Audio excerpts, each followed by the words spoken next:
we find at the end of the Parsha, starting at Maftir, where Hashem says to Moshe, Ko tomaro b'nei Yisrael, you saw that Kimin Hashamayim dibarti machem, but do not have polytheism, do not make any Elohei Chesef, Elohei Zahav, lo tasu lachem, but rather, Mizbach Adama Ta'aseli, V'zavachta alav, your korbanot, and B'chol HaMakom Asher Askir Shemi Avo Elechu V'Arachticha, and then he says, V'im Mizbach Avanim Ta'aseli, literally, if you do make an altar of stones with me, Lo Tivne Eten Gazit, do not hew it with barzel, Ki Charbecha Inav Ta'alev Atechalala, because it is the antithesis of the kapara, of the Mizbeach, of killing. But rather, and also, V'lo Taleb B'malot HaMizbechi, Asher Lo Tigaler Vatcha Alav. Rabbi Yishmael quotes in the Mechelta here, Rashi quotes, this is one of the three places where it says the word V'im, if you will build an altar of stones, but V'im here actually means Ka'asher. When you will build an altar with stones. Why is that? Rabbi Yishmael says, Kol im V'im in the Torah is a reshut, if, except for three.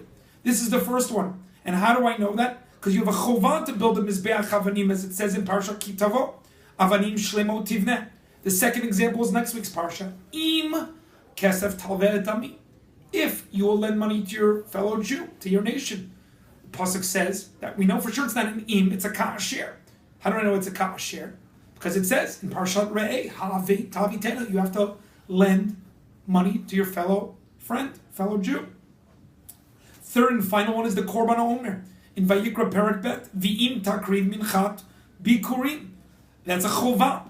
And therefore Rabbi Yishmael says, every time it says V'im, it means if. These three are exceptions, it means kasher. Ad kan, what Rashi brings down from Rabbi Yishmael. Ask the Maharal Prague, if it means kasher, say the word kasher. Why does it say V'im? And here the Maharal gives us a philosophy and how we're able to fulfill our mitzvot. I had the pleasure this morning of hearing a shir from Rav Rosenzweig Shlit, the Rosh Yeshiva of YU, and he talked about this concept also of what this Maharal had to say. Basically, when we talk about what obligates us, and not only what obligates us to do the Jew, what should be my kavanot to do mitzvot, to perform mitzvot. So the simple interpretation is, Kasher tzivcha Hashem Elokecha, we want to be a shomer Torah mitzvot. To the fact that many, including Rav Chaim Shmulevitz, says that should be our only intention. When I'm doing a mitzvah, Kasher tzivcha Hashem Elokecha. A lot of times people say the l'shem yichud in all types of mitzvot, Kasher tzivcha Hashem Elokecha. The Aruch HaShulchan in Siman Reish Mem in Yordea by Kibbutz Avein explains that's why in our Parsha it says Kabir Tavicha V'Atimecha, but in Parshat Vayetchanan it says Kabir Tavicha V'Atimecha Kasher tzivcha Hashem Elokecha. The Aruch HaShulchan explains what is this Kasher tzivcha Hashem Elokecha, because many times, as we know, Kibbutz Avein, it's what we would call a mitzvah of sichli. It's a mitzvah that makes sense. That you have to have a karas hatov, your parents are taking care of you. And therefore I might have thought that that's the reason I do it. The Torah goes out of its way and says, Kasher tzivcha Hashem Elokecha. Make sure you do it because HaKadosh Baruch Hu commanded you to do it. That's one way where many, many Jews think that is the lechatchila and only way that I should be doing all mitzvos. Even ben adam l'chavero, because God commanded me to do it. The other extreme is because I want to do it. Now, if you take that to the extreme, that doesn't sound like a legitimate way of Judaism. But there are certain mitzvot that your intention, your ratzon, is actually an important factor of the mitzvah. And that's the Sri Yesh, Rabbi Yaakov Weinberg, by the mitzvah of Mishloach Manot. That the reason is not only to help people that don't have a meal, but it's also the harbot avav ariyut. That's what Haman says, we're an am mefuzar meforad. Comes Chazal to tell us, do Mishloach Manot, to have love between Jews. And therefore what? Comes Rabbi Yaakov Weinberg to explain that's why there's no bracha. Because if there would be a bracha by Mishloach Manot, it would defeat the purpose. Because the whole purpose of the mitzvah is I want to show my love to my fellow friend and neighbor. It's got to come from me. So we have two extremes almost.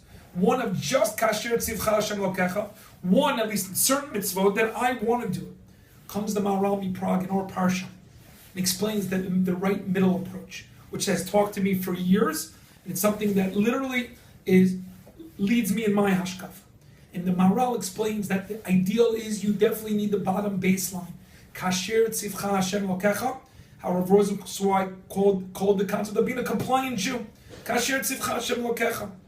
Being able to know, to say when it says hein, lav, as Rabbi Yishmael said about that Aseret HaDibrot.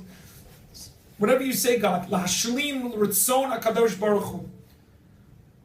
And that's kasher tzivcha Hashem lokecha. However, there's another level. You have to take the second floor.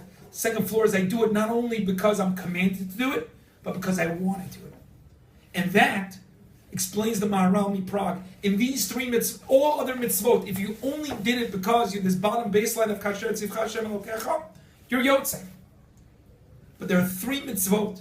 These three mitzvot, if I only did it bitzura of kasher, in the manner of kasher, there's actually a chisaron in the mitzvah. And the Maharal here explains why that's true. For each one, whether it's the idea of lending money, that it's got to be done with a certain level of generosity and simcha, that you want to be doing it. Whether it's the mizbeach, where people want to know, when I'm working on my avodat Hashem, also with my intellect, I can't just be a robot. I have to be able to apply my mind to be mishaper Hashem, even in the concept of the avodah. And he also explains why this is true by bikurim also, to be able to do it not only kasher tzivcha Hashem elokecha, meaning the idea is that the ideal in mitzvot observance has these two levels. Number one, kasher tzivcha Hashem elokecha, but the higher level of saying I do it not only because I'm commanded, but also because I want to do it. And that is what we call developing that Torah personality. I'll end off with a story. When I got my master's in social work, I was giving out some cake in Peninsula Boulevard as part of my internship. And I had a supervisor, Kathy, who was not Shomeret Shabbat, Shomeret Kashrut, but the Jewish, that center, was giving out cake. And after a while, she said, Ari, why don't you have some cake? And I said I didn't really want to have some. But finally, she said, Ari, why don't you have some cake? And I had checked the kashrut, didn't have a good kashrut. And I said, Kathy, I can't have the cake. And after a little bit, in a very social work manner, she goes, Ari, it's not that you can't have the cake, you choose not to have the cake. And then, whoa. And I went back that night, and I said, Elu ve'elu divrei Elokim chaim. I said, it's true, it's exactly this Maharal. I can't do it. Kasher tzivcha Hashem elokecha. But I also choose to not only have compliance, but to be able to make myself a persona of an Eved Hashem, of a person who's a Shomer Torah mitzvahs. Shabbos.